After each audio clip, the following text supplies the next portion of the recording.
Riwruogo jochung' weche ma idendo kaka Kenya Editors Guild kaachiel kod riwruogo jokanyo matiye sekta mar fwambo mano Kenya Media Sector Working Group oseyo sirikal kuom golo chik ni lendo mag ohala ma itimo gi bede sirikal nyaka kal mane od fwambo mar KBC. Giyango ni girwako okang' mar temo chiero KBC to mak mana ni mano ok owinjore tim e yo mar thiro ute fwambo mamoko mabende ni kod ratiro mar yudo lendo makamago.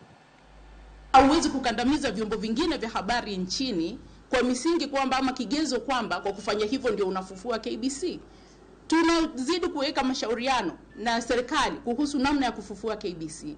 Mojawapo ikiwa kutathmini ile sheria KBC Act ya mwaka ambayo imekuwa ikitumika tangu miaka ya 80. Vyombo vya habari zinaajiri Wakenya wengi sana kama nyinyi hapa.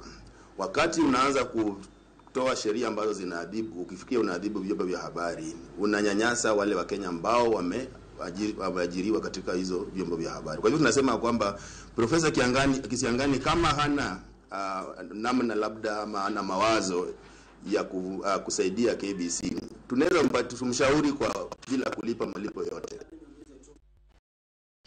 Nkambi mar Victory